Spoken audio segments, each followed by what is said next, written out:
17 سالہ جرنیل محمد بن قاسم کی دستان و شجاعت۔ دو چاند قسط نمبر 16 حصہ سوم۔ لادی نے مسکرا کر کہا، اب تم ہی بتاؤ کہ میں کیسے ضبط کر سکتی تھی؟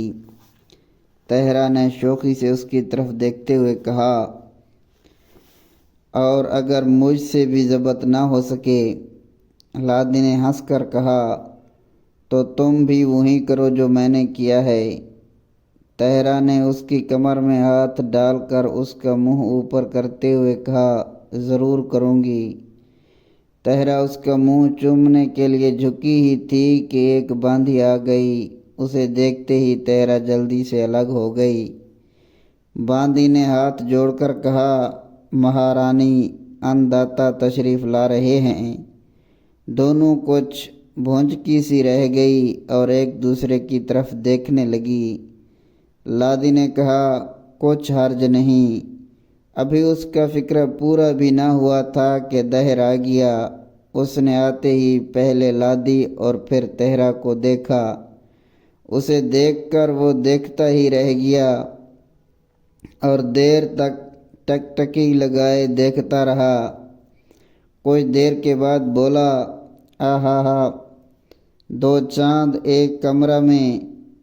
طاہرہ فرط غیرت و حیا سے جھکی جا رہی تھی اور دہر برابر اسے دیکھ رہا تھا۔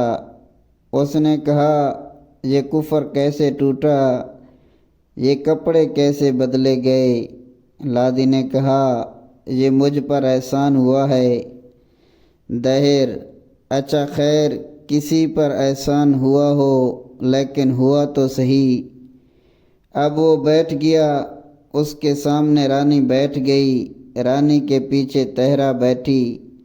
دہر کی نگاہیں اب بھی طاہرہ کے رخ روشن کی بلائیں لے رہی تھی۔ لادی نے اس کی توجہ ہٹانے کے لیے کہا، ناتھ آج خلاف معمول کیسے تشریف لائے؟ لادی کو اندیشہ ہو گیا تھا کہ کہیں طاہرہ کو یہ خیال نہ ہو جائے کہ اس نے راجا سے ساز باز کر کے اسے کپڑے پہنائے اور اس سے خفا نہ ہو جائے۔ اس لیے اس نے اس طریقہ سے گفتگو شروع کی جس سے طاہرہ کے دل سے شکوک خود بخود دور ہو جائیں۔ دہر نے کہا، ایک اشد ضرورت کے لیے آیا ہوں۔ لادی، کیا ضرورت پڑ گئی؟ دہر، بدبخت مسلمانوں کا لشکر آ رہا ہے۔ اس نے ارما بیلا کو فتح کر لیا ہے اور اب دیبل کی طرف بڑھ رہا ہے۔ پنڈتوں نے یہ بات بتائی ہے کہ دیبل کے قریب جو مندر ہے اس میں کوئی رانی جو سب سے زیادہ کم عمر ہو جا کر فتح کی دعا مانگے تو یقیناً ہماری ہی فتح ہوگی۔ لادی، تو مجھے جانا چاہیے۔ دہر، تم خوب جانتی ہو سب سے کم عمر تم ہی ہو۔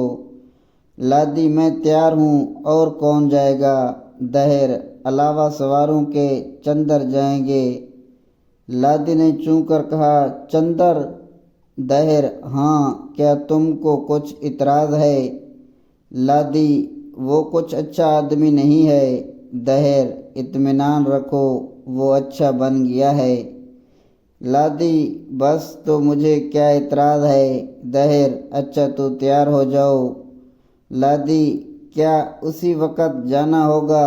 دہر، ہاں، اسی وقت۔ رتھ اور لشکر محل کے دروازے پر آ گئے ہیں۔ لادی نے اٹھتے ہوئے کہا، اچھا تو چلیے۔ راجا بھی اٹھ کھڑا ہوا اور رانی کے ساتھ کمرہ سے باہر نکل گیا، مگر مڑ مڑ کر طاہرہ کو دیکھتا گیا۔ اس کے جانے کے بعد طاہرہ نے اطمینان کا سانس لیا اور ساڑی و شلوکا اور تمام زیورات اتار کر اپنے میلے کپڑے پہننے لگی۔